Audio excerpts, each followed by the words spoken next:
ലോക മനുഷ്യാവകാശ ദിനമായി ഇന്ന് മനുഷ്യാവകാശം എന്ന് പറയുന്ന പ്രശ്നം ലോകത്ത് എന്തുമാത്രം പ്രധാനപ്പെട്ട ഒരു സംഗതിയായിട്ട് ഉയർന്നു നിൽപ്പുണ്ട്, എന്തുമാത്രം ഗുരുതരമായ മനുഷ്യാവകാശ പ്രശ്നങ്ങൾ ഓരോ ദിവസവും ഉയർന്നു വരുന്നു. ഒരു ആധുനിക സമൂഹം എന്ന് അവകാശപ്പെടുമ്പോഴും തത്സമയമായി ആളുകളെ കൊന്നുതള്ളുന്ന തരത്തിലുള്ള അങ്ങേയറ്റം മനുഷ്യവിരുദ്ധമായ പ്രവർത്തനങ്ങൾ ലോകത്ത് കൂടുതൽ ശാക്തീകരിക്കപ്പെടുന്നു. അതിന് കൂടുതൽ പിന്തുണ ഉണ്ടാകുന്നു, അതിന് എതിർ ശബ്ദങ്ങൾ ഉണ്ടാകുന്നില്ല.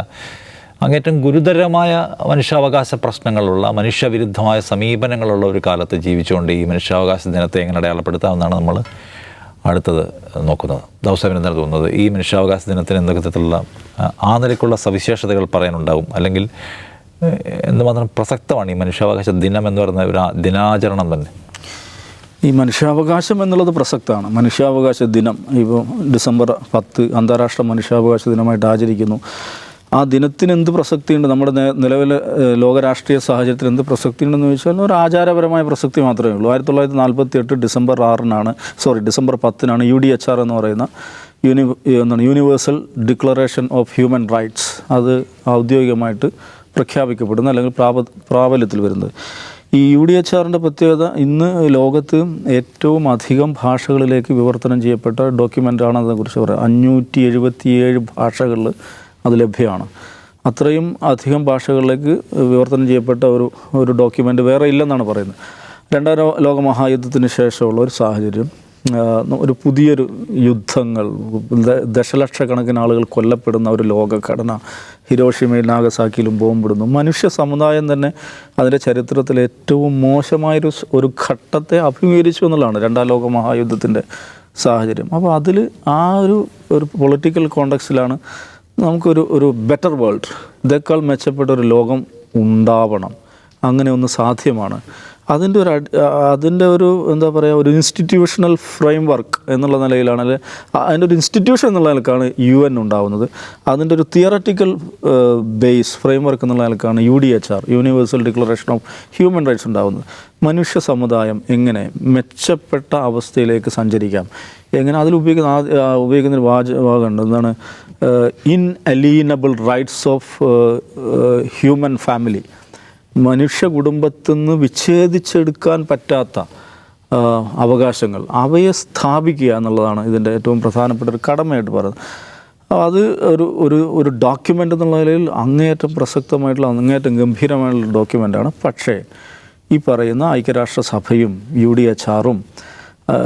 UDHR ഉദ്ഘോഷിക്കുന്ന മൂല്യങ്ങളോട്, തത്വങ്ങളോട് എത്ര അളവിൽ നീതി പുലർത്തുവാൻ UN സാധിച്ചിട്ടുണ്ട്, അല്ലെങ്കിൽ UN നിലനിർത്തുന്ന രാഷ്ട്രങ്ങൾക്ക് സാധിച്ചിട്ടുണ്ടെന്ന ചോദ്യം അവിടെയുണ്ട്. ഒരു സാമാന്യമായിട്ടൊരു ലോകഘടനയെ നിലനിർത്തുന്ന നിശ്ചയമായിട്ടും അത് പ്രധാനപ്പെട്ട പങ്ക് വഹിച്ചിട്ടുണ്ട്. ഇപ്പോൾ UDHRൻ്റെ ഏറ്റവും പ്രധാനപ്പെട്ട ഒരു സവിശേഷത എന്ന് വെച്ചാൽ, ലോകത്തുണ്ടായി വരുന്ന ഏത് നിയമങ്ങൾ, അത് ഇൻ്റർനാഷണൽ ലോ ആവട്ടെ, നാഷണൽ ലോ ആവട്ടെ, ലോക്കൽ ലോസ് ആവട്ടെ, ഏത് നിയമത്തിൻ്റെയും അടിസ്ഥാന തത്വമായിട്ട് UDHR ആണ് UDHRൻ്റെ പ്രിൻസിപ്പിളിന് അനുരോധമായിട്ടാണ്, അതിൽ നിന്ന് ഊർജ്ജം സ്വീകരിച്ചുകൊണ്ടാണ് ബാക്കി ലോസ് എല്ലാം ഉണ്ടാവേണ്ടതെന്നുള്ളതാണ്. ആ നിലയ്ക്കൊരു ബേസിക് റെഫറൻസ് എന്നുള്ള നിലയിൽ. അതേപോലെ അതിൽ പറയുന്ന 5 സ്വാതന്ത്ര്യം: freedom of expression, freedom of religion, freedom from fear, freedom from want, പിന്നെ ഒന്നും കൂടെ ഉണ്ടല്ലോ, ഞാൻ മറന്നുപോയി. ഇങ്ങനെ 5 അടിസ്ഥാന തത്വങ്ങളെന്ന് പറഞ്ഞ് പ്രഖ്യാപിക്കപ്പെട്ടു. അത് ആ ഡോക്യുമെൻറ്റിൽ അങ്ങനെ കൃത്യമായിട്ട് 5 എണ്ണമായിട്ട് പറയുന്നില്ലെങ്കിലും ഈ UDHRൻ്റെ അടിസ്ഥാന തത്വമായിട്ട് വിശേഷിപ്പിക്കപ്പെടുന്ന സ്വാതന്ത്ര്യങ്ങൾ: മനുഷ്യൻ ഭയത്തിൽ നിന്ന് വിമോചിക്കപ്പെടണം, ഇല്ലായ്മകളിൽ നിന്ന് വിമോചിക്കപ്പെടണം. ഈ 2 കാര്യങ്ങൾ മാത്രം എടുത്ത് നോക്കുക. ഇത് എത്ര അളവിൽ സാധിച്ചിട്ടുണ്ട്? ഫ്രീഡം ഓഫ് എക്സ്പ്രഷൻ്റെ കാര്യത്തിൽ, അല്ലെങ്കിൽ ഫ്രീഡം ഓഫ് റിലീജിയൻ്റെ കാര്യത്തിൽ ഒക്കെ നമുക്ക് തർക്കിക്കാമെന്ന് വിചാരിക്കാം. Freedom from fear, freedom from want, ഇല്ലായ്കയിൽ നിന്നുള്ള സ്വാതന്ത്ര്യം, ഭയത്തിൽ നിന്നുള്ള സ്വാതന്ത്ര്യം, ഇത് നമ്മുടെ ഈ ലോകത്ത് എത്ര അളവിൽ ഏതെല്ലാം സമൂഹങ്ങൾക്ക്, ഏതെല്ലാം ജനതകൾക്ക്, ഏതെല്ലാം കാലഘട്ടത്തിലെ ജനങ്ങൾക്ക് ലഭ്യമായിട്ടുണ്ടെന്ന് ചോദിക്കുമ്പോൾ നമ്മൾ വലിയ സങ്കടത്തിലേക്ക് പോകും. ഇപ്പോൾ നമ്മളിതേക്കുറിച്ച് സംസാരിക്കുന്ന നോക്കൂ, ഈ ഫലസ്തീനിൽ നടക്കുന്ന കാര്യങ്ങൾ, മനുഷ്യ ലോകം മൊത്തം നോക്കി നിൽക്കുക. എന്താണ് ഒരു ലൈവ് സ്ട്രീംഡ് ജിനോസൈഡ് എന്ന് പറയുന്നൊരു സംഗതി. ഇപ്പോൾ 50,000-ഓളം മനുഷ്യർ കൊല്ലപ്പെട്ട് കഴിഞ്ഞു. ഏറ്റവും ഇന്നലേക്ക് വരുന്ന വാർത്ത എന്താണ്? ഏറ്റവും അവസാനത്തെ ആശുപത്രി അതുപോലും വളഞ്ഞിട്ട് ബോംബിട്ടുകൊണ്ടിരിക്കുകയാണ്. ഇങ്ങനൊരു അനുഭവം മനുഷ്യ ചരിത്രത്തിൽ ഉണ്ടായിട്ടില്ല. പക്ഷേ ഈ UDHR അവിടെയുണ്ട്, UN അവിടെയുണ്ട്, ഈ പറയുന്ന ലോക സംവിധാനങ്ങളെല്ലാം ഉണ്ട്. പക്ഷേ പ്രത്യേകിച്ചൊരു കാര്യമൊന്നുമില്ല. അപ്പോൾ ഞാൻ പറഞ്ഞു വെച്ചാൽ ഈ തത്വം എന്നുള്ള നിലയ്ക്ക്, ഒരു പ്രിൻസിപ്പിൾ എന്നുള്ള നിലയ്ക്ക് ഐക്യരാഷ്ട്രസഭ അല്ലെങ്കിൽ ഈ പറഞ്ഞ universal declaration of human rights ഇതൊക്കെ വളരെ പ്രധാനപ്പെട്ടത് തന്നെയാണ്. പക്ഷേ അത് നടപ്പിലാക്കപ്പെടുന്നത് ഒരിക്കലും അധികാരമുള്ളവൻ്റെ ഔദാര്യത്തിലായിരിക്കില്ല എന്നുള്ളതാണ്. ദുർബലരാക്കപ്പെട്ട മനുഷ്യർ, പാർശ്വവൽക്കരിക്കപ്പെട്ട മനുഷ്യർ, അവർ സംഘടിക്കുകയും അവർ ശക്തരാകുകയും അവർ ഡിമാൻഡ് ചെയ്യുകയും അവർ അവരുടെ സ്ഥാനം ആവർത്തിച്ചുറപ്പിച്ചുകൊണ്ട് ബാർഗെയിൻ ചെയ്യുകയും പോരാടുകയും ചെയ്തുകൊണ്ടല്ലാതെ ഈ പറയുന്ന ഏതെങ്കിലും ഡിക്ലറേഷൻ്റെ പുറത്ത്, ഏതെങ്കിലും ഒരു കോടതി വാറൻറ്റിൻ്റെ പുറത്ത്, ഏതെങ്കിലും ഒരു ധർമ്മോപദേശത്തിൻ്റെ പുറത്ത് നീതി സ്ഥാപിക്കപ്പെടുമെന്ന് ഞാൻ വിചാരിക്കുന്നേ ഇല്ല. മനുഷ്യാവസ്ഥയെപ്പറ്റി സംസാരിക്കാൻ പറ്റിയ ഒരു രാജ്യമാണ് ഇന്ത്യ എന്ന് പറയുന്നത്. ആംനസ്റ്റി ഇൻ്റർനാഷണൽ അതിൻ്റെ പ്രവർത്തനം ഇന്ത്യയിൽ അവസാനിപ്പിച്ച ഒരു രാജ്യമാണ്. അവരെന്താ ചെയ്തിട്ടുണ്ട്? അവർ മനുഷ്യാവസ്ഥയെപ്പറ്റി പറയുക മാത്രമേ ചെയ്തിട്ടുള്ളൂ. മനുഷ്യാവസ്ഥയെക്കുറിച്ച് അവർ ഡോക്യുമെൻ്റ് ചെയ്യുന്നു, രാജ്യത്ത് വന്ന മനുഷ്യാവസ്ഥ ലംഘനത്തെ പറ്റി സംസാരിക്കുന്നു.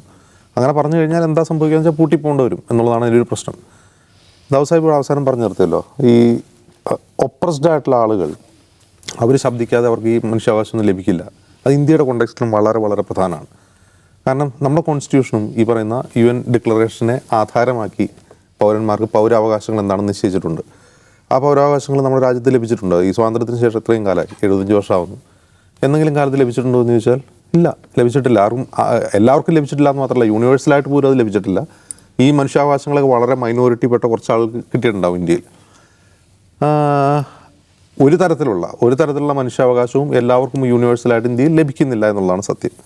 അങ്ങനെ ഇരിക്കെ എന്തുകൊണ്ടാണ് അത് ലഭ്യമാകാത്തത് എന്ന് ചോദിച്ചാൽ, ഇപ്പോൾ UN ഇങ്ങനെ ഒരു ഡിക്ലറേഷൻ എഴുതി വയ്ക്കുന്നു, അല്ലെങ്കിൽ അമേരിക്കൻ ഭരണഘടന അത് എഴുതി വയ്ക്കുന്നു. പക്ഷേ അമേരിക്കൻ ഭരണഘടനയിൽ ഇതൊക്കെ ഉള്ളപ്പോൾ തന്നെ അവിടെ കറുത്ത വർഗ്ഗക്കാർ കൊല്ലപ്പെടുന്നു. അവിടെ പോലീസ് വളരെ ബ്രൂട്ടലായിട്ട് അവരെ കൊല്ലുന്നു, തല്ലിക്കൊല്ലുന്നു. ലോകത്തെല്ലായിടത്തും ജനാധിപത്യ രാജ്യങ്ങളിൽ, ഭരണഘടനയുള്ള രാജ്യങ്ങളിൽ, ഈ ഡിക്ലറേഷനെ തുടർന്നും അല്ലാതെയൊക്കെ ഉണ്ടാക്കിയിട്ടുള്ള ഭരണഘടനയുള്ള രാജ്യങ്ങളിൽ ഇതൊന്നും കിട്ടുന്നില്ല എന്ന് പറഞ്ഞാൽ അതിനർത്ഥം അതത് രാജ്യങ്ങളിലെ സിവിൽ സൊസൈറ്റികളില്ല എന്നുള്ളതാണ് അതിൻ്റെ ഒരു പ്രശ്നം.